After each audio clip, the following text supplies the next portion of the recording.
Senhor Jesus, te convidamos mais uma vez, Senhor, para estar conosco nesta manhã. Ó Deus, queremos estar aqui sentados aos teus pés. Senhor, que o Senhor venha, ó Deus, e revela o teu coração. Acima de tudo, queremos conhecer teus caminhos, teu coração, aquilo que faz o Senhor chorar, aquilo que faz o Senhor se alegrar. Queremos, ó Deus, ver, ó Deus, nesses acontecimentos, nessas atitudes, nesses registros históricos, queremos encontrar o Senhor, queremos encontrar a casa que o Senhor deseja, queremos encontrar a adoração que o Senhor deseja, queremos encontrar, ó Deus, como é o povo que o Senhor deseja e como o Senhor vai estabelecer teu reino entre nós, Senhor, porque ansiamos por isso, estamos cansados dos nossos reinos, dos nossos sistemas, dos nossos modelos, Senhor. Vem, Senhor, abre, Senhor, o caminho para nós, para que nós possamos abrir um caminho para o Senhor voltar. Pedimos em nome de Jesus. Amém. Ok, vamos então continuar com essa história. É um pouco depressivo a gente ficar falando muito sobre esse rei Acaz, mas nós precisamos, melhor a gente ficar deprimido olhando para o que ele fez de errado do que ficar deprimido com os nossos erros, né? Do que Deus ficar triste conosco, né? Então, nossa intenção realmente é aprender com o Senhor, aprender com os erros, as tendências, porque essas coisas que foram feitas naquela época, a tendência nossa é a mesma. Então aqui é onde nós paramos domingo passado, tentamos fazer uma sequência para entender a sequência de eventos, que nós temos dois relatos e algumas coisas em Isaías também, que nos ajudam a entender. Então já falamos sobre essa sequência de eventos, como Acaz teve a oportunidade, principalmente dado pelo profeta Isaías, de confiar em Deus. Deus deu uma chance tremenda para Acaz, dando promessas, oferecendo para ele, pediu um sinal, e ele não quis. Daí então ele fez a opção dele, em vez de confiar no Senhor, ele foi pedir socorro ao rei da Síria. E, inicialmente, ele obteve uma resposta positiva. A resposta positiva foi que o rei da Síria realmente veio e atacou os inimigos de Acaz, e, assim, mais rapidamente, mas assim mesmo o rei de Israel, das 10 tribos, também foi subjugado, assim, a Síria, mas Damasco e o país da Síria foi totalmente subjugado pelo rei da Síria. E aí Acaz foi ao encontro do rei da Síria em Damasco. Não sabemos exatamente o que ele foi fazer lá, talvez expressar sua gratidão, talvez levar mais um valor em dinheiro, sei lá, nós não sabemos exatamente o que Acaz foi fazer lá, mas ele foi ao encontro do rei da Síria, dentro de Damasco, que há pouco tempo era o grande inimigo de Acaz, que estava atacando Acaz. Então eles tiveram um encontro em Damasco. Então vamos abrir em 2 Reis 16. Já vimos mais ou menos o que aconteceu ali no domingo passado, mas eu quero focar mais agora o que Acaz fez em Damasco. 2 Reis 16, versículo... só para pegar a sequência, né? Versículo 8, 2 Reis 16, 8. Tomou Acaz a prata e o ouro que se achou na casa do Senhor, nos tesouros da casa do rei, mandou de presente, ou no sentido original de suborno, né, ao rei da Síria. Versículo 9. O rei da Síria lhe deu ouvidos e, subindo contra Damasco, tomou-a, levou o povo para Quir e matou a Rezim. Rezim era o rei da Síria, um dos 2 reis que foram contra Acaz. Então essa foi a resposta positiva é muito importante a gente lembrar que quando nós deixamos de confiar em Deus, que essa é a grande escolha, e é essa a lição que a gente precisa tirar. Acas teve a escolha: ou eu vou confiar em Deus, situação de perigo, situação dramática para Acas, ele poderia ter perdido tudo. Os dois reis que estavam atacando eram mais fortes do que ele, então ele estava numa situação de perigo. A gente não tem que ficar, poxa, por que Acas não confiou em Deus? Não é fácil você confiar em Deus numa hora dessas. Então, mas Deus deu para ele, Deus fez um convite, Deus fez um apelo, que nós vimos em Isaías, e Acas recusou. Ele preferiu confiar numa fonte mais tangível, mais concreto, que ele podia ver, que ele podia sentir segurança. Ele não sentia segurança em Deus, ele sentia segurança em buscar apoio da Síria. Então, nessa escolha entre confiar em Deus e confiar em alguma fonte natural, em algum poder, alguma potência, tem várias situações, vários exemplos do que nós podemos confiar. Mas confiando em alguma coisa que não é Deus, inicialmente, nem sempre as histórias vão ser exatamente iguais, mas inicialmente é possível que você tenha uma resposta positiva. Então, inicialmente, deu certo, né? Aliás, essa é a grande questão que muita gente na igreja tem que enfrentar. Eu vou fazer o que Deus manda fazer, que muitas vezes parece que não dá certo. Essa é a impressão que dá realmente. Quando você confia em Deus, às vezes as coisas não vão bem. E você pensa, não, confiando em Deus, mas não está dando certo isso. Ou você vai confiar em Deus, inicialmente parece que não está dando certo. Tem muitos exemplos disso na Bíblia, né? Assim, Moisés foi para o Egito e falou com o povo de Israel: Deus me enviou, Deus me deu sinais, Deus falou, Ele vai tirar vocês do Egito. Primeira coisa que aconteceu foi uma reação muito contrária do faraó.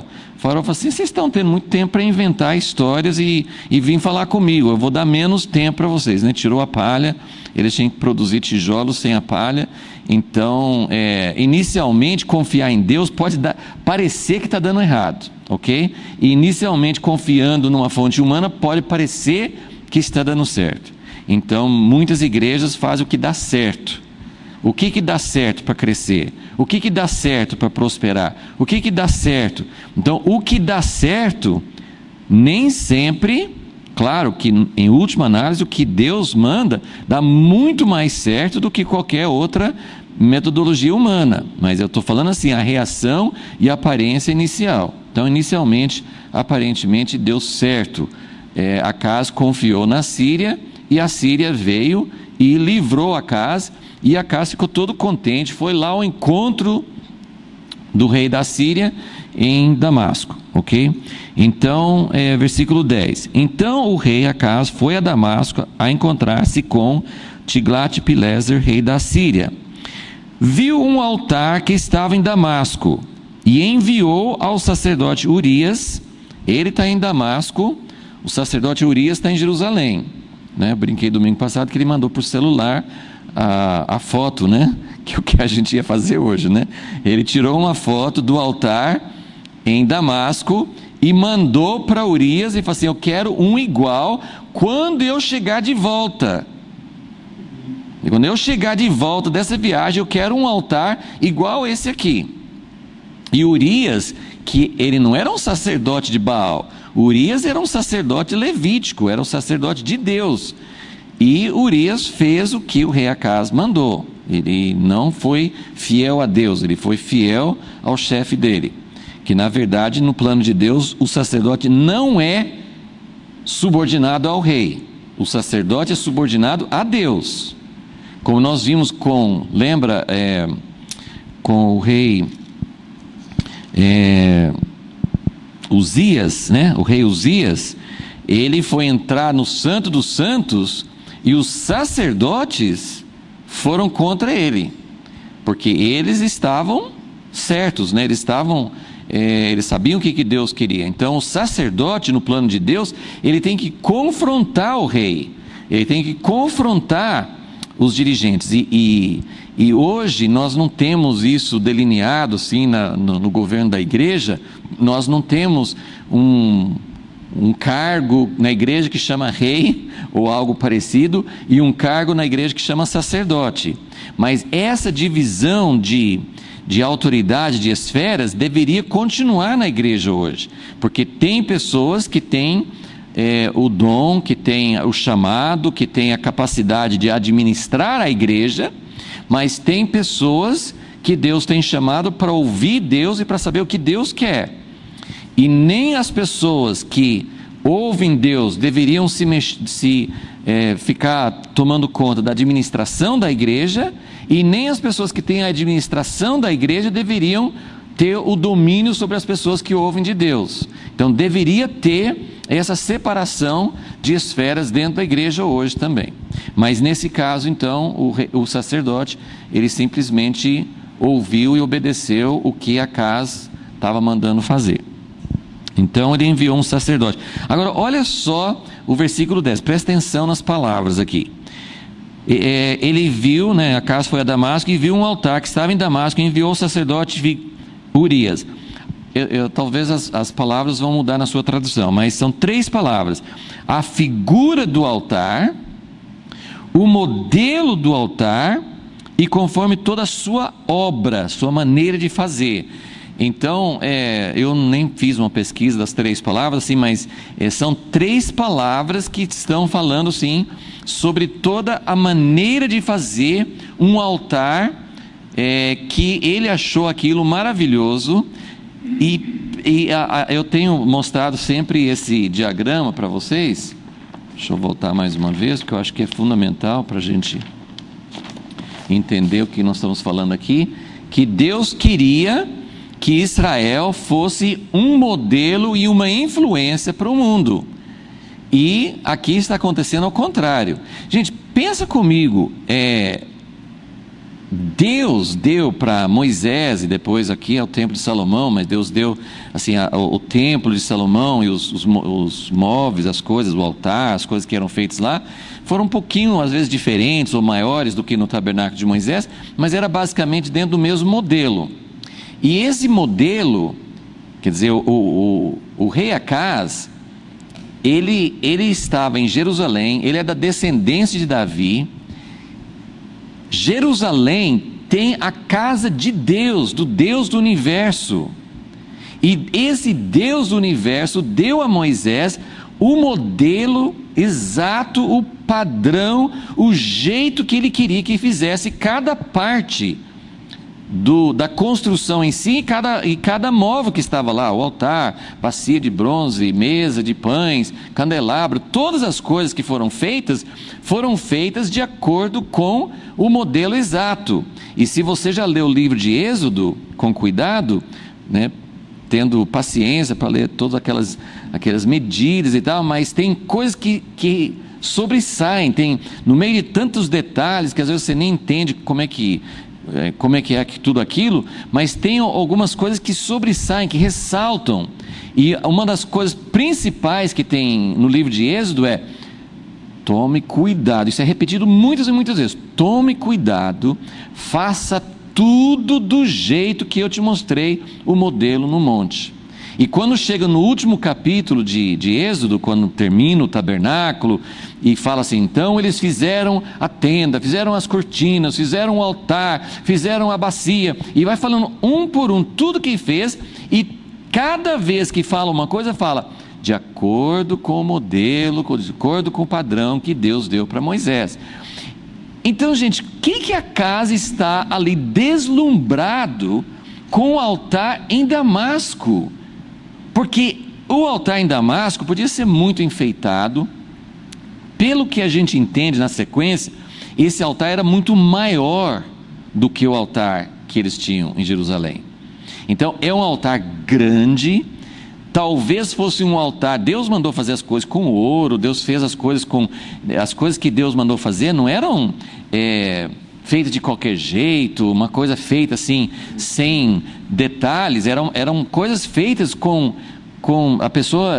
Deus deu capacidade especial para aquelas pessoas que fizeram as obras, para fazer com artesanato, com habilidade. Eram coisas muito bem feitas, mas Deus mandava fazer as coisas simples, no sentido assim, ele não colocava imagens, né? Não tinha imagens, uma semelhança de Deus. E as coisas pagãs, às vezes, poderiam ser mais enfeitadas, poderiam ter, a pessoa que olhasse, podia falar: olha que coisa bonita, que artístico que é, que maravilhoso, que bonito que é. Então, ele ficou deslumbrado. Ele viu esse altar e ele ficou muito deslumbrado e achou: puxa, eu vou pegar esse modelo. Agora, Acas é um homem que ele está abandonando Deus, está fazendo, não é a primeira coisa que ele faz que é fora da vontade de Deus. Mas a gente encontra em Acas essa mistura que a gente já viu nas 10 tribos também, que a religião de Jeroboão não era uma religião que negava a existência de Deus.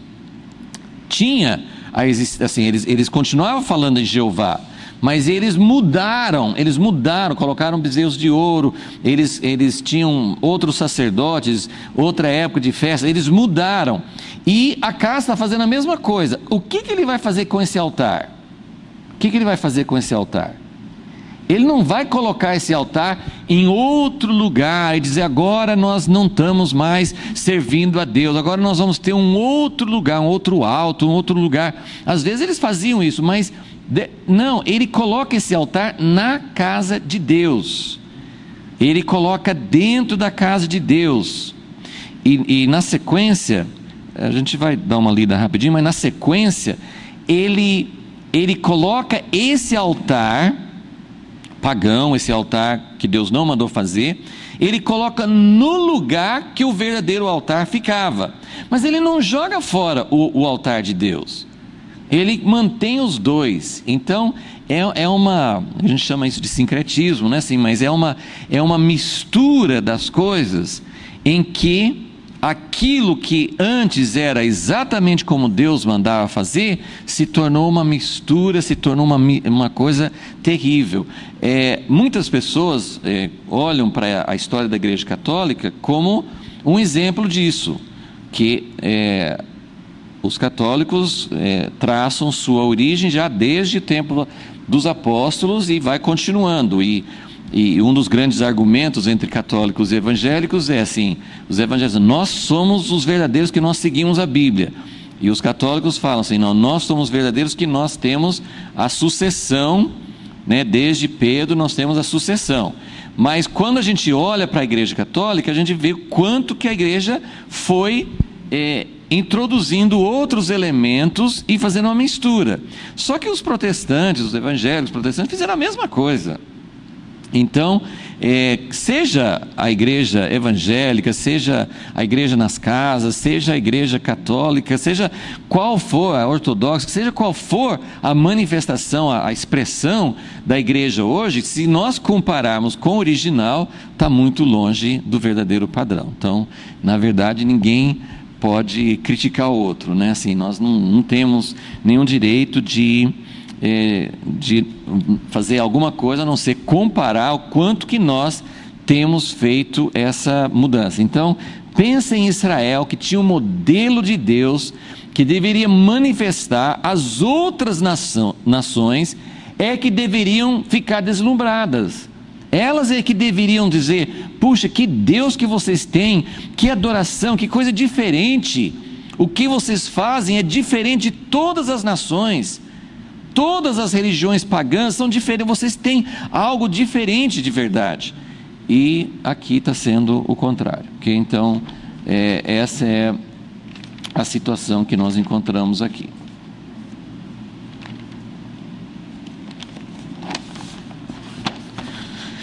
Ok, e vamos só dar terminar a descrição do que ele faz aqui. Então, versículo 11, Urias edificou um altar, conforme tudo que o rei Acas tinha ordenado.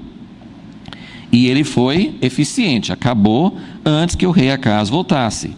Versículo 12: quando o rei voltou de Damasco e viu o altar, chegou-se a ele e nele sacrificou. Aqui a gente não sabe, a linguagem dá a impressão que o próprio Acaz ofereceu sacrifícios, mas poderia ser interpretado que Acaz sacrificou, quer dizer, mandou sacrificar. Mas depois tem mais um lugar que vai falar aqui na sequência que dá a impressão que o próprio Acaz está fazendo o papel de sacerdote, que também era uma coisa proibida.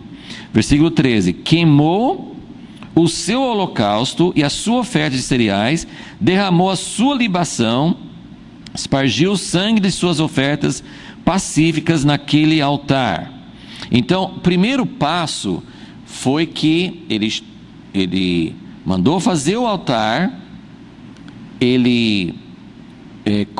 Urias, já tinha feito o altar, estava dentro do templo, e Acaz, que na verdade não tinha direito nem nesse átrio exterior onde ficava o altar, nem nesse lugar o rei não podia chegar, só o sacerdote. A impressão que tem é que o próprio Acaz está fazendo lá. Mas vocês vão ver que ele vai um passo além. A primeira coisa que ele faz é oferecer sacrifícios, os sacrifícios dele. Então ele chega nesse altar e, em vez de oferecer o sacrifício dele no altar que Deus mandou, ele oferece no altar falso, ok? Mas depois ele vai além, versículo 14: porém o altar de bronze que estava perante o Senhor, tirou de diante da casa, de entre o seu altar e a casa do Senhor, e o pôs ao lado do seu altar da banda do norte. Olha, gente, está claro aqui, mas está difícil de entender. Eu falo assim, está claro que se você seguir, parece que está confuso, mas só vê se você consegue entender isso. Ele chegou, o altar de Damasco, o altar que ele viu lá, estava no lugar onde estava o altar verdadeiro. E onde que tinha ficado o altar verdadeiro? Olha aqui, vamos ler de novo, presta atenção, para vocês interpretarem junto comigo. O altar de bronze que estava perante o Senhor, tirou de diante da casa. Onde estava esse altar? Entre o seu altar e a casa do Senhor. Então, todo mundo conhece aquele diagrama do templo, tem o lugar santo e o santo dos santos, mas no átrio, antes de alguém poder entrar no santo ou no santo dos santos, tinha que passar pelo altar. Então o altar de bronze que estava diante do Senhor estava entre o altar de Damasco e a casa de Deus. Então nós temos, ao invés de ter um altar e a casa de Deus, nós temos dois altares. E o altar de Damasco estava mais longe, e o altar verdadeiro estava entre o seu altar e a casa de Deus. Está claro aí? Vocês estão... Está escrito aí, está bem claro.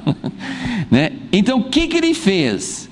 Aí nessa posição parecia, claro, era ver assim, esse outro altar não era nem para estar lá, mas tem dois altares, um está mais perto da casa de Deus e o outro está mais longe. Não, ele tirou esse altar verdadeiro, que estava mais perto da casa de Deus, tirou e colocou para o lado norte, para um outro lado, porque esse lado acho que era o lugar do leste, se não me engano. Então ele tirou esse altar e colocou para um outro lado. Então aí agora quando chega na casa de Deus, só vai ter o altar de Damasco. Ele não jogou fora, o altar está ali, mas está à margem, está marginalizado, encostado, está assim, inclusive fora da visão de quem chega. Então não está mais no centro, não está mais na sua posição que deveria estar. Então primeiro ele mandou fazer um altar errado, ficou junto com o verdadeiro. Aí ele chega, ao invés de usar o altar verdadeiro, ele usa o falso. Mas depois ele não está contente com isso. Vamos tirar esse altar e vamos colocar de lado, fora da visão. Então eu pus do lado do seu altar da banda do norte. Agora ele vai falar para o sacerdote. Versículo 15. O rei Acaz ordenou a Urias o sacerdote. Tudo errado. O rei Acaz não manda nada na casa de Deus. Gente, nós precisamos entender isso. Se a gente soubesse como praticar isso hoje, isso é totalmente errado. A pessoa que administra, e hoje assim, nossos títulos estão, assim, a gente usa pastor, por exemplo, para tudo. Pastor é administrador, pastor é pregador, pastor é o homem que ora, pastor é o homem que, assim, a gente coloca tudo igual, mas diante de Deus, o título não é importante. Diante de Deus, o que nós precisamos ter é pessoas, sim, que administram, pessoas que saibam cuidar de detalhes, cuidar do dinheiro, cuidar de coisas práticas, mas precisamos ter pessoas que esperem em Deus, que conhecem a vontade de Deus, que Deus já deu ordens e continua dando ordens sobre como Ele quer a casa dele. E cada um tem sua área de atuação, mas o administrador, o rei, ele não manda no sacerdote. O que o sacerdote faz com o altar? Ele não tem essa autoridade, e não tem porquê. Por que Deus fez isso? Justamente para não acontecer coisas como nós estamos vendo aqui, porque se o sacerdote, naquele caso que já estudamos, do rei Uzias, que entrou dentro do Santo dos Santos, que não podia ter feito, os sacerdotes mantiveram sua posição e falaram assim: não faça isso. E tanto é que Deus confirmou a autoridade deles, e o rei ficou com lepra, lembra? Então você vê, isso é como Deus quer que a casa dele seja governada. Pessoas que ouvem de Deus, mas não administram. O sacerdote não manda, ele não administra o povo, ele não governa, mas ele sabe como deve ser feita a adoração, o serviço ao Senhor.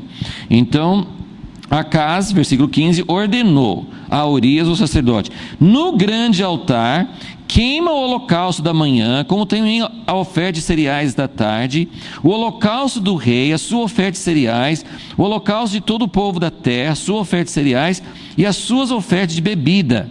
Todo o sangue dos holocaustos, todo o sangue dos sacrifícios espargirás nele. Porém o altar de bronze será para mim, para inquirir dele. Tem bastante discussão, não sei se tem alguma tradução aí que é diferente, mas algumas pessoas falam assim que essa frase, esse altar, a última frase que eu li, esse altar de bronze será para mim, para inquirir dele.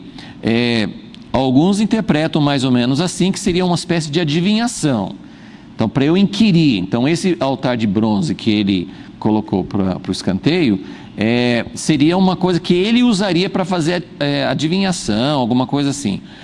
Outros falam assim: não, essa expressão significa, esse altar, depois eu vou ver o que eu vou fazer com ele.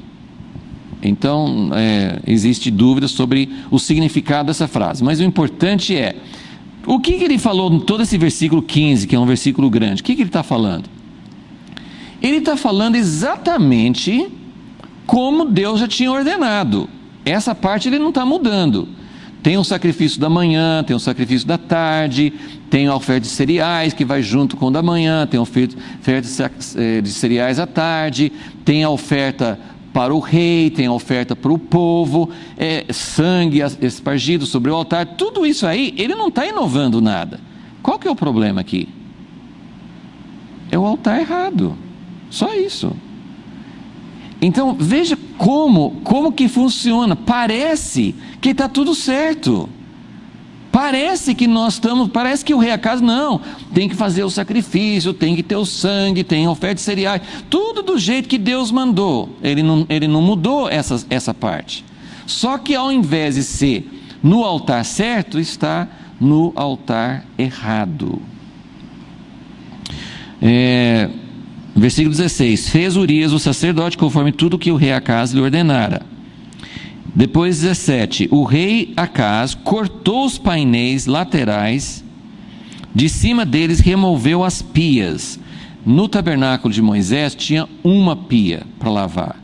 No templo de Salomão, que tudo era maior, tinha 10 pias para lavar, porque tinha muito mais sacrifícios, era maior, tinha muito mais equipamentos e tudo. Então ele está tirando, não fica muito claro aqui os detalhes, mas que ele tá mudando as coisas. Ele está mudando, ele tá tirando essas pias de bronze, e além das 10 pias, 10 lavatórios, 10 pias de bronze que tinha um bem grande, um tipo de um tanque, um negócio bem grande, que era chamado de mar. Ele tirou o mar de sobre os bois de bronze, eles ficavam em cima de 12 bois, que era bem grande no templo. Então ele tirou isso dali e colocou no chão, parece, que estavam debaixo dele, e pôs sobre uma outra base de pedra. Por que ele fez isso? Talvez ele está usando o bronze para pagar tributo para o rei da Síria, ou talvez ele está simplesmente fazendo as coisas como ele quer aqui. Versículo 18: também o passadiço do sábado que edificaram na casa e a entrada real do lado de fora retirou da casa do Senhor por causa do rei da Síria. Também não dá para saber exato, mas o palácio do rei ficava do lado do templo e tinha um lugar especial de passagem entre a casa do rei e a casa do Senhor. E ele tirou essas coisas por causa do rei da Assíria, ok? Bom, então isso é uma visão mais ou menos do que aconteceu, mas assim, a parte central da história que eu quero enfatizar com vocês hoje é o significado do altar. Mas só para finalizar, a gente tem falado várias vezes sobre a confiança errada no rei da Síria, então só vou completar esse pensamento. Como nós vimos aqui, inicialmente Acaz teve uma resposta positiva. Aí ele vai a Damasco. Outra dúvida que eu encontrei assim, pesquisando em alguns comentários, porque a gente tem que combinar aqui Reis, eu não vou tomar o tempo para olhar em Crônicas, no texto paralelo, não fala sobre ele ter copiado o altar, em Crônicas não conta isso, mas fala que quando Acaz foi para Damasco, ele ofereceu sacrifícios aos deuses de Damasco.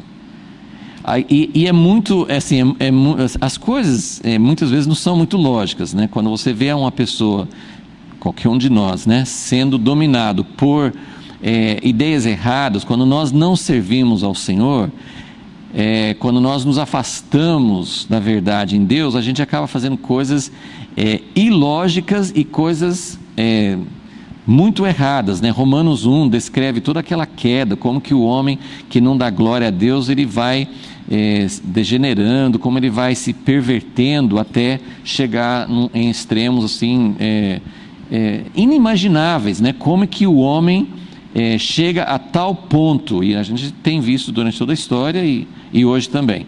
Mas Acaz aqui faz uma coisa muito ilógica, porque o rei de Damasco venceu Acaz, de fato. Mas depois Acaz procurou a Síria e Damasco foi arrasado. E Acaz vai para Damasco e vai adorar os deuses de Damasco? Porque em Crônicas fala assim, esses deuses ajudaram os sírios. Então eu vou servir os deuses de Damasco. Mas eles tinham acabado de ser derrotados pela Síria. Por que ele está adorando? Por que ele pegou um altar de Damasco, sendo que Damasco acabou de ser derrotado? Agora algumas pessoas falam, não, isso aí também é uma coisa que eu não posso afirmar, são opiniões. Mas alguns falam, esse altar na verdade não era de Damasco, porque o rei da Síria estava ali, tinha acabado de conquistar, e ele, isso é possível, que ele tivesse esse costume, ele trouxe o altar dele, da Síria, e ele tinha montado a corte dele no lugar que ele acabou de vencer. Então, para nós não muda muita coisa, ou ele pegou um altar da Síria, ou ele pegou um altar da Síria, até os nomes são parecidos, mas não muda muita coisa. Mas assim, a questão que seria mais lógico era Acaz buscar os deuses da Síria, porque quem estava dominando o mundo, quem ele estava servindo, quem tinha ajudado ele era a Síria. Mas então, só para a gente terminar de pensar sobre isso aqui. Então, ele teve uma resposta positiva, teve um encontro em Damasco, copiou o altar, mas no fim, a Síria que ele foi buscar apoio e ajuda, essa mesma potência foi quem começou a dominar Acaz também. Então virou uma cobra que se virou contra o próprio Acaz. Então eu só queria alinhar essa sequência para a gente aplicar na nossa vida. Como eu disse, confiar na Síria é confiar numa coisa mais visível, mais plausível, mais concreta. Você fala assim: eu vou confiar em Deus. Como é que você confia em Deus? Eu não confio no dinheiro, eu confio em Deus. Mas aí significa que você não trabalha? É uma linha muito fina. Para nós hoje é muito mais difícil entender o que é confiar na Síria do que naquela época, porque naquela época era um outro país, uma outra potência, e era uma coisa assim que, para a gente poder entender, era uma coisa separada. Mas hoje, essas misturas, essas coisas, essas influências, essas fontes erradas de confiança, elas estão muito misturadas. Israel não existe como aquele desenho que eu fiz. Israel não existe, nós como igreja, nós não existimos como uma nação separada. Nós estamos no Brasil, nós estamos em outros países, na Europa, nos Estados Unidos, no Oriente. Onde nós estivermos, nós existimos não como um país separado. Mas o que significa confiar na Síria? Então pode significar várias coisas, mas a gente precisa entender que não é assim como dinheiro. Você não para de trabalhar porque você não confia no dinheiro. Você não deixa de ir no médico porque você confia que Deus pode curar. Você não deixa de ser um cidadão consciente e obedecer às leis do país porque a gente não confia nos poderes temporais, no poder de governo. Você percebe? Então, todas essas fontes de confiança, elas não são separadas. A gente precisa viver dentro do mundo, a gente precisa trabalhar, a gente precisa muitas vezes ter ajuda de medicina. Estou dando alguns exemplos, né? Nós precisamos viver dentro do país que nós vivemos, obedecer aos poderes, né, às autoridades. Mas existe algo que é confiar nelas e não confiar em Deus. Então, em tudo isso, nunca existe uma fórmula simples, né? Em cada situação você tem que realmente pedir ajuda de Deus. Eu estou confiando de fato em Deus? Ou eu estou fazendo uma escolha entre confiar em Deus e confiar nessas outras, em qualquer outra fonte de poder, de segurança? A ideia principal é aonde você está buscando a sua segurança. E a questão de Acaz, que a gente tem que aplicar para nós, é a seguinte: a nossa busca de segurança, aonde nós buscamos segurança, isso vai determinar a nossa adoração. Se você percebeu essa sequência de eventos com Acaz, você vai perceber que Acaz, ele não estava rejeitando Deus. Quando Isaías foi falar com ele não falou assim: não venha me falar de Deus, eu não quero nem ouvir Deus. Não, ele estava lá ouvindo, só que ele não conseguiu, ele não teve confiança para fazer o que Deus queria, para confiar nele. Então ele estava buscando segurança em outra fonte. Mas essa outra fonte que Acaz foi buscar na Síria, no fim, essa outra fonte influenciou Acaz de tal forma que Acaz trouxe de Damasco, seja, como eu falei assim, um altar de Damasco que tinha sido vencido, ou da Síria que estava vencendo, mas Acaz trouxe de lá algo que mudou a sua adoração. E aqui nesse relato de 2 Reis 16, né, no fim fala assim: ele fez essas coisas por causa do rei da Síria. Então, onde nós buscamos segurança, por mais que a gente fale que, né, Deus é meu Deus, eu sou fiel a Deus, onde nós buscamos segurança, no fim, vai determinar a nossa adoração.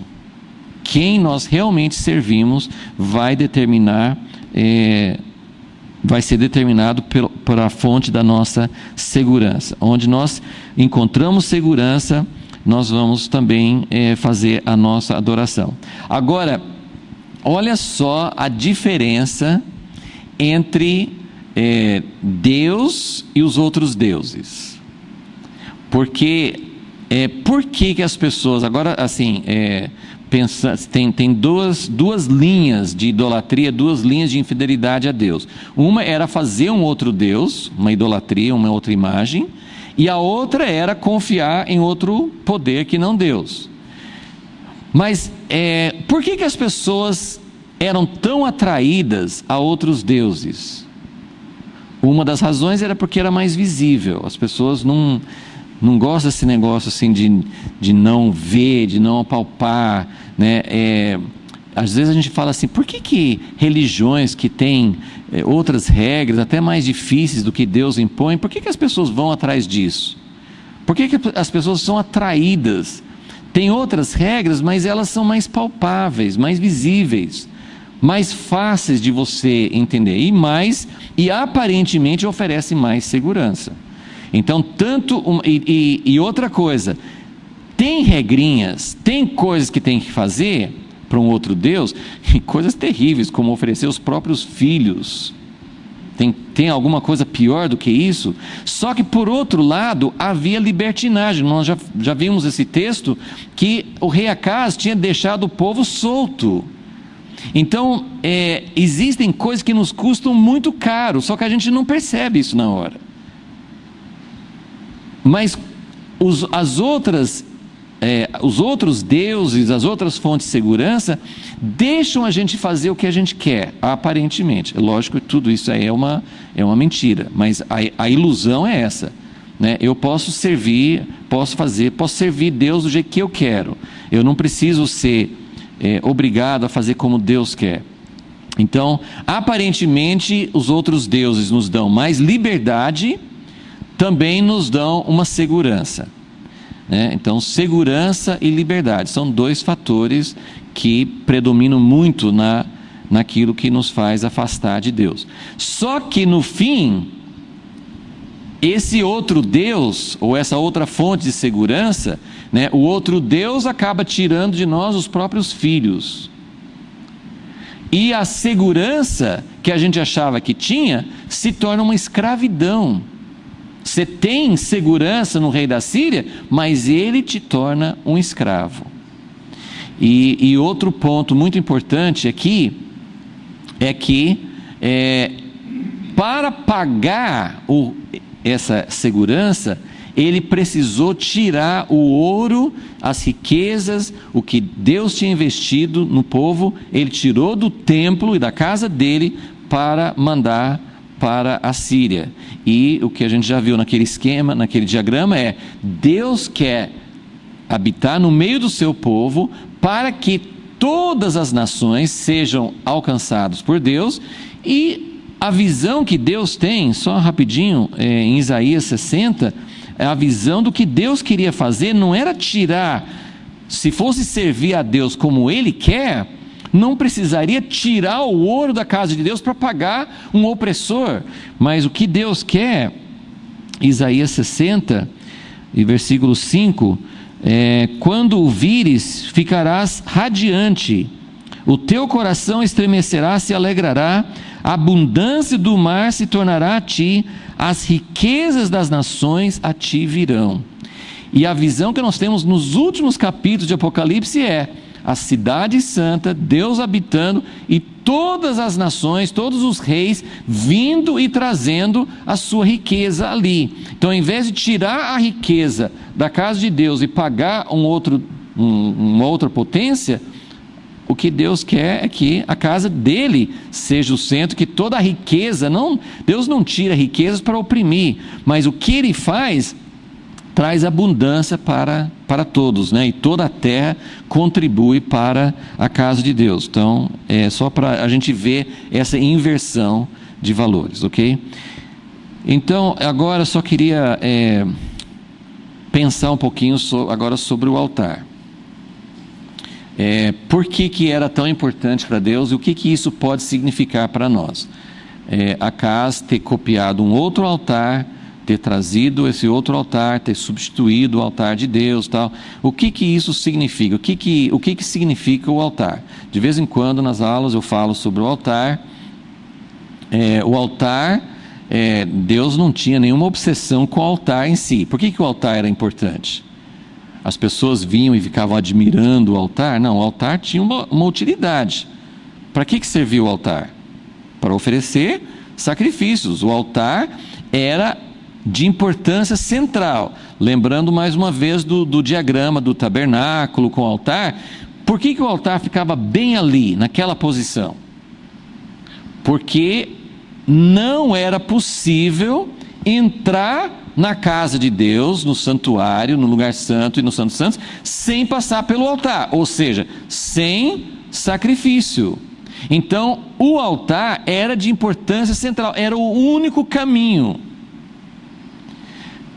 E, inclusive, nós estamos, o último livreto, que a gente, acho que eu nem trouxe aqui hoje, mas aquele último livreto que nós publicamos, fala sobre o altar, Nós estamos falando, a gente está querendo, assim, redescobrir o altar tem a ver com oração, o altar tem a ver com Romanos 12, a gente oferecer o nosso próprio corpo a Deus como sacrifício, enfim, tem várias coisas que podemos falar, mas eu acho que quando a gente fala sobre o altar, porque o altar é citado muitas vezes, centenas de vezes no Velho Testamento, é uma das coisas centrais, fala muito mais sobre o altar, não que seja mais importante, mas é o caminho.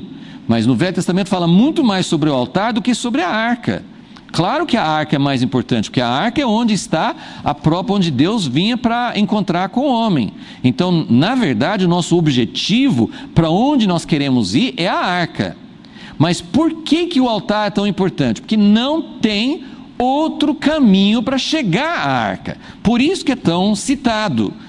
No livro de Apocalipse, na Cidade Santa, fala que nem templo não tem, então não vai ter mais altar. Então, não vai ter, assim, como 1 Coríntios 13 fala, quando vier o que é perfeito, o que é parcial não vai precisar mais. Não vai mais precisar de dons.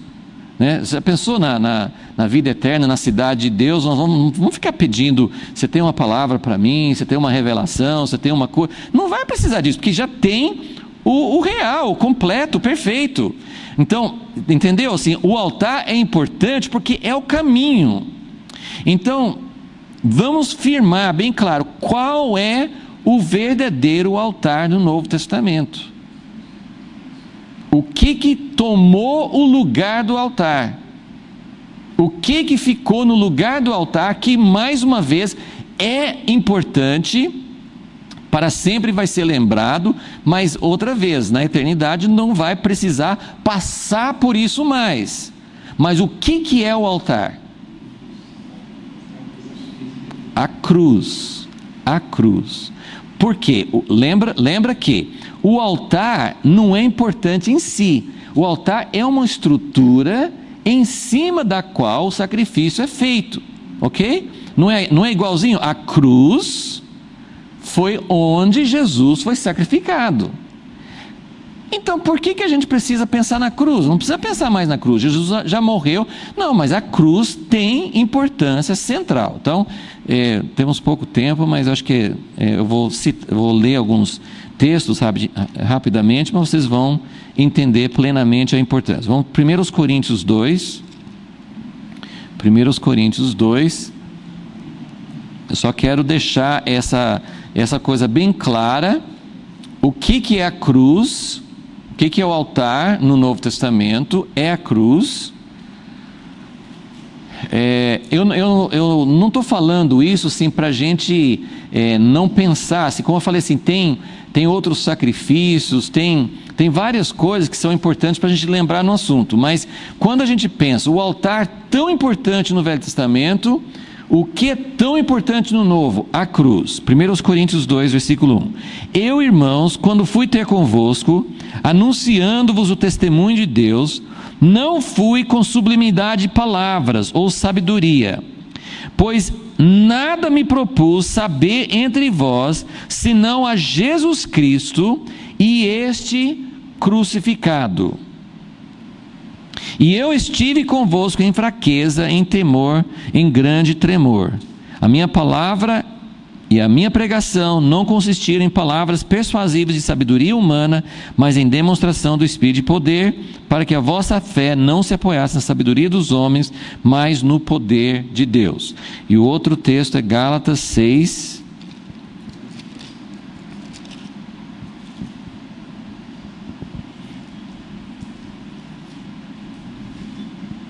que fica mais claro ainda, né? Mas assim, Paulo está falando aos coríntios: eu não vim com sabedoria, eu só quis saber de uma coisa, só quis passar uma coisa para vocês: Jesus Cristo e este crucificado. Gálatas 6, ele está falando sobre circuncisão,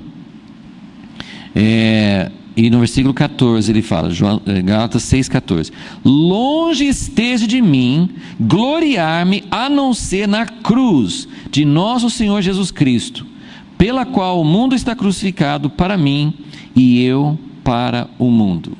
Então, o que Paulo está dizendo? Tudo passa pela cruz, tudo. Nós temos muita coisa, né? Ele fala sobre, né, no Novo Testamento a gente tem muita revelação sobre outros aspectos, mas tudo passa pela cruz. E isso, para Jesus, a nossa fé é baseada nele, mas também isso é verdade para nós, que Jesus falou assim: ninguém pode ser meu discípulo se não levar diariamente a sua cruz. Então, a cruz é o ponto inicial, é por onde precisa passar. E é por isso que aí tem muitos textos que você pode lembrar no Novo Testamento, que a cruz pode ser desvirtuada. Então, o que Acas fez? Ele viu uma outra coisa muito mais bonita, muito mais atraente, e eu não tenho tempo para entrar nisso, mas até assim, quando Paulo está falando sobre Gálatas, é aquilo que eu falei: as pessoas parecem que têm mais atração para seguir uma regra, circuncisão, outras regras da lei. Isso é penoso, é coisa que qualquer pessoa que tenta guardar a lei sabe como é difícil guardar a lei. E não é que Deus não esteja interessado em que seu povo seja santo e que tudo que ele falou no Velho Testamento precisa ter um cumprimento, mas o que ele está dizendo as pessoas podem desvirtuar a cruz. O que é desvirtuar a cruz? Ele pegou um outro altar e pôs no lugar, mas qual que é a diferença? A diferença é que, no fim das contas, esse outro altar não exige sacrifício. É um caminho que não é pela cruz. É uma imitação, mas não é a verdadeira. Então tem muita gente que fala de cruz e fala de Jesus, mas pegou um outro altar, não é a mesma coisa. E ele fala, a Bíblia fala muito, cuidado sobre filosofias, cuidado sobre, o caminho de Deus, e por um lado tem legalismo, um monte de regras e mandamentos, por outro lado tem filosofias, tem pensamentos humanos, né? Naquela época tinha o gnosticismo, até hoje tem coisas semelhantes, então tem muitas coisas que desviam, mas a gente tem que ficar firme no centro, que é a cruz, a centralidade de Jesus e a centralidade do que ele fez. E isso a gente tem que tomar muito cuidado, porque é muito sutil. Nós temos um altar, nós estamos falando, nós estamos oferecendo o sacrifício. Acas começou a fazer, não, faz tudo certinho, do jeito que Moisés mandou, só que é o altar errado. E o altar errado não chega a Deus, ok? E só mais uma coisinha, também é um assunto bem vasto, assim, mas está mais ou menos dentro da mesma coisa, que é assim, como que nós aplicamos a cruz e o padrão de Deus. Eu só queria assim, passar esse pensamento, porque teria que fazer estudo de vários capítulos em Hebreus, mas eu acho que todo mundo aqui vai entender o que eu vou dizer. Hebreus é o livro que explica a relação da velha aliança com a nova. Ele vai falando sobre sacerdócio, ele vai falando sobre sacrifícios, ele fala sobre todos os aspectos da velha aliança em relação a nova. E eu só queria seguir com vocês, porque assim, o que eu estou querendo extrair aqui? Só um pensamento que tem muitas ramificações, mas eu quero pensar numa coisa só. Deus mandou fazer as coisas no tabernáculo de acordo com o padrão celestial. Então, abram comigo em Hebreus capítulo 8. Só quero tomar esse pensamento porque aqui em Hebreus ele usa exatamente ele enfatiza isso. Hebreus 8, versículo 1. O ponto principal do que estamos dizendo, existe debate sobre quem escreveu essa carta, né? Meu pai afirmava assim que era Paulo, né?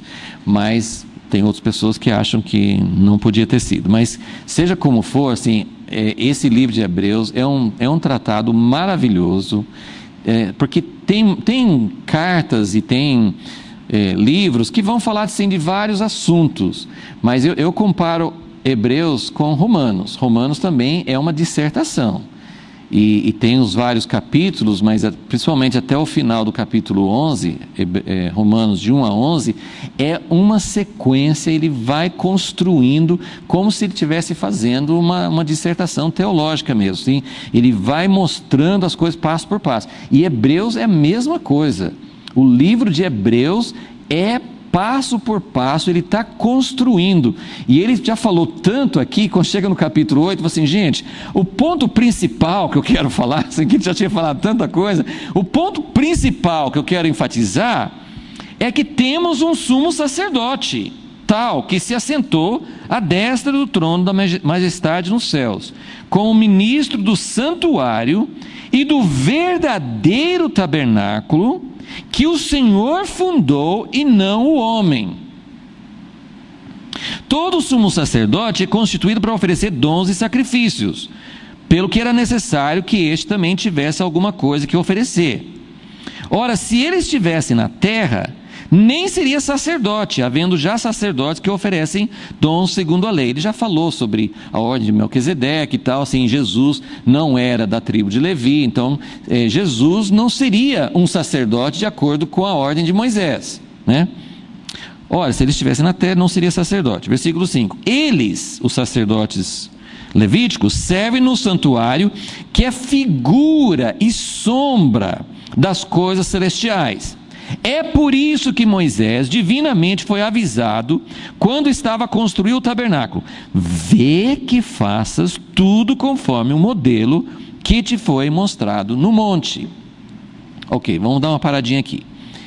Ele está fazendo toda uma dissertação e mostrando, né, ele foi mostrar por que Jesus podia ser considerado sacerdote, apesar de não ser da linhagem de Levi. Aí ele fez, né, no capítulo anterior, 7, né, ele foi mostrar Melquisedeque, que era uma ordem anterior e tal. Mas agora ele está falando sobre o tabernáculo, e está falando assim, olha, o sacerdote tinha que servir num tabernáculo que foi feito de acordo com a ordem de Deus. Por que eu estou falando sobre isso? Porque Acas foi pegar um altar que não era segundo a ordem de Deus. Então aqui está falando no Novo Testamento que as coisas precisam ser feitas de acordo com o padrão de Deus. E a minha pergunta, antes de ir adiante, assim, a minha pergunta é a seguinte: qual é o modelo? Bom, falamos que o altar é a cruz. Então, que tipo de cruz? Uma cruz de madeira, uma cruz de ouro, uma cruz assim, que tipo de cruz, né? Os católicos muitas vezes usam uma cruz com a figura de Jesus. Os evangélicos acham que é errado, não pode ter uma cruz com a figura de Jesus. E aí fica brigando. Eu estou dando isso como um exemplo, né? Mas qual que é o padrão? Nesse tempo tinha um padrão, tinha que ter uma coisa feita do jeito que Deus mandou. Quando não era do jeito que Deus mandou, Deus não aceitava.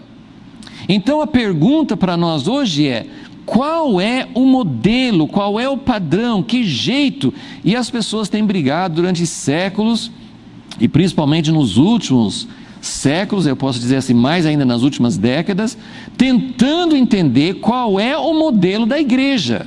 E eu cresci, eu era garoto, meu pai estava falando sobre, né, o modelo da igreja do Novo Testamento. O Novo Testamento não tem isso, não tem aquilo, tem que ser 5 ministérios, tem que ser assim, tem que ser assim. E eu fui acompanhando, e uma das, assim, até uma das coisas que foi um marco na nossa vida, assim, de família, assim, meu pai, para ele foi uma coisa muito forte. Está escrito no livro A Patrola de Deus.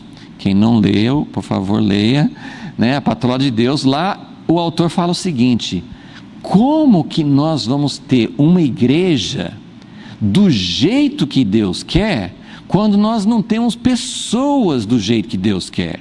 Você pode ter a coisa tudo feito do jeito que Deus mandou, governo plural, pessoas que se chamam apóstolos, nós estamos vendo isso hoje.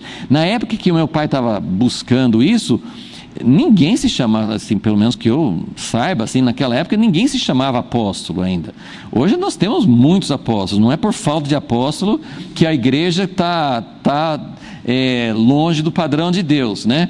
Então a gente tem um monte de coisas, mas nós não temos. A Patrola de Deus fala sobre como Deus quer transformar a nossa vida. Essa é uma parte. Ok, só quero vamos prosseguir aqui um pouquinho.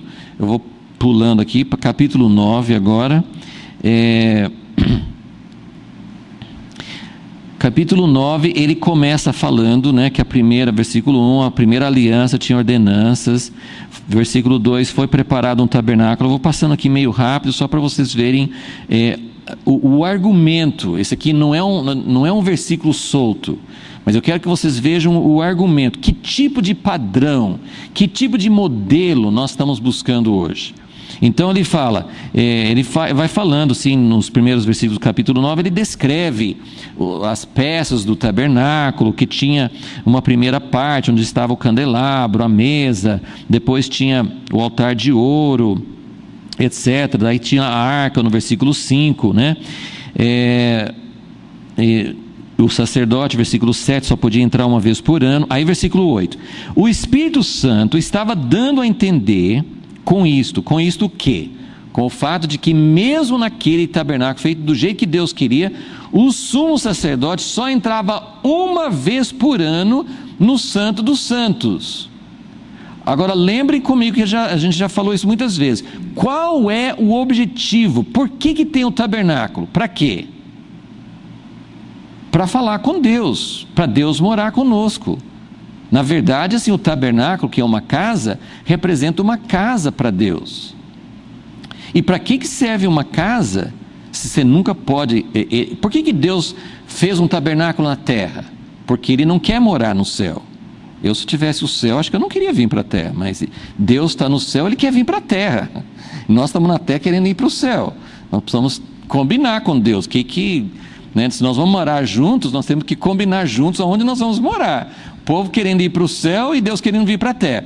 Deus mandou fazer o tabernáculo, e isso fala muitas vezes nos livros de Moisés, para que eu possa habitar. Eu habitarei no meio de vocês, vocês serão o meu povo, eu serei o seu Deus. E a Bíblia termina assim. Então o grande objetivo de Deus é Deus morar conosco. Para que serviu o tabernáculo? Para resolver o problema do pecado, passar pelo altar, passar por todas as coisas aí, altar de incenso, candelabro e tudo, para poder chegar no Santo dos Santos. Porque dentro do Santo dos Santos é onde você conversa com Deus. E essa é a parte de namoro. Uma hora nós vamos conversar com Deus e Deus vai falar assim, tá bom, agora nós vamos casar, eu vou ficar para sempre. Não vai ser mais conversar só. Então, no tabernáculo, mesmo no tabernáculo, o sacerdote só entrava uma vez por ano. Quanto tempo que eu vou gastar para namorar a Deus, para Ele querer morar comigo, se eu falo com Ele uma vez por ano?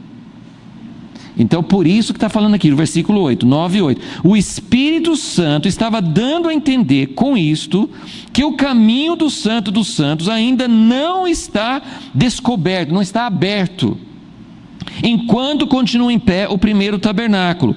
Esta é uma parábola para o tempo presente.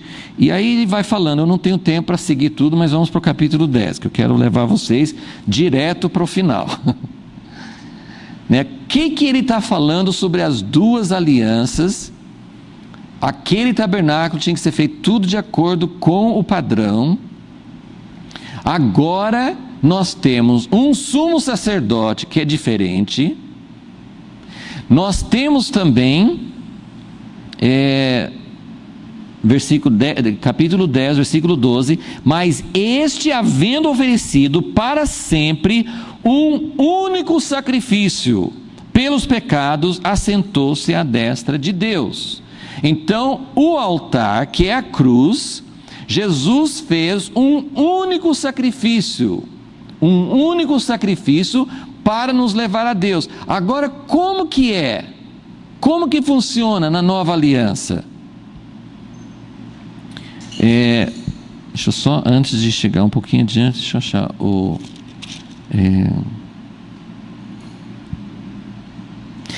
volto para o capítulo 9, só quero mostrar assim, que Jesus, na nova aliança, versículo 23, era necessário, portanto, que as figuras das coisas que estão no céu. O que é a figura das coisas que estão no céu? O tabernáculo. O tabernáculo é feito de acordo com o padrão, mas é uma figura só uma figura. As figuras das coisas que estão no céu se purificassem com tais sacrifícios de animais, mas as próprias coisas celestiais com sacrifícios superiores a estes. Versículo 24, pois Cristo não entrou em santuário feito por mãos, figura do verdadeiro, porém no mesmo céu. Então, na nova aliança, agora volto para o capítulo 10.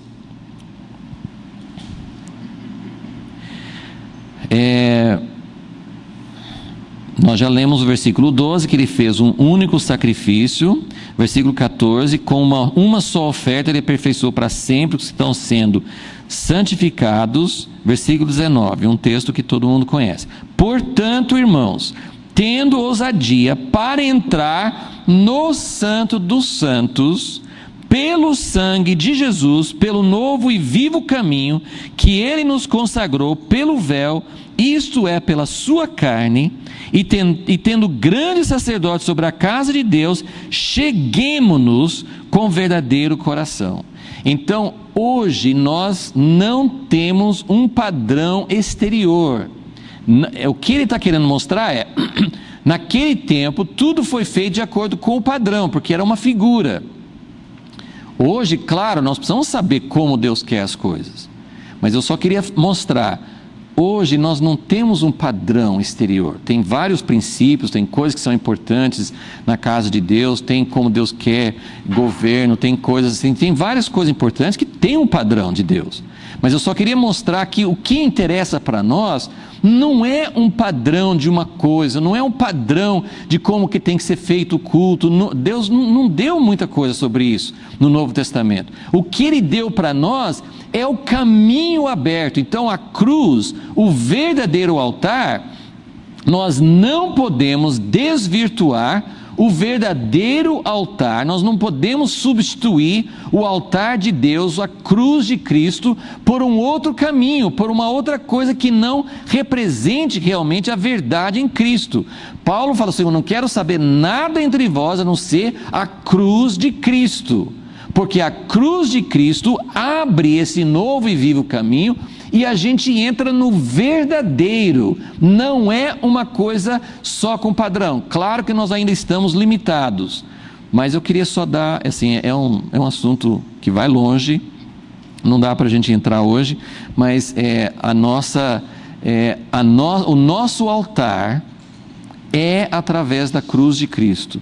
Não podemos deixar a cruz de Cristo ser desvirtuada por outras mensagens, por outras palavras. O Evangelho não pode ser alterado. Nós precisamos nos apegar ao altar verdadeiro, porque Ele é o caminho. Assim como o altar abriu o caminho para entrar no Santo dos Santos, hoje nós não entramos, nem estou criticando em si, assim, mas fizeram o Templo de Salomão em São Paulo, tem todas aquelas coisas assim, não é esse lugar onde se você vai lá para conhecer, para ver como era, eu acho super válido, acho que, eu não sei como é que é lá, mas eu sei que em Israel você vai e visita coisas que réplicas, de como era o tabernáculo, isso tudo é interessante, mas hoje nós não vamos achar Deus por ir no Templo de Salomão ou nem outro lugar. Nós vamos encontrar com Deus Também não através de ter simplesmente assim, algum tipo de modelo ou padrão exterior. Mas nós vamos encontrar o verdadeiro através de passar pela verdadeira cruz de Cristo, né? Esse é o verdadeiro altar. É claro que não estou querendo simplificar, tem muita coisa profunda para ser visto nisso, e implicações, mas a base é essa. Nós não temos mais algo que é uma réplica. Hoje, pela cruz de Jesus, nós podemos entrar no verdadeiro. Deu para entender isso? Que o santuário que Jesus está abrindo não é mais uma réplica. Não é mais assim, vamos fazer uma coisa para ser igual ao céu. Não, hoje, pelo sangue de Cristo, nós entramos no verdadeiro. Em Hebreus ele enfatiza muito. Jesus não entrou, ele não foi um sacerdote levítico que tomou posse e mostrou como que entrava naquele templo. Ele nos conduz ao templo verdadeiro, ao santuário verdadeiro, né? Nós não estamos mais com figuras, não estamos mais com sombras, com símbolos, mas estamos com a realidade, né, do encontro com Deus.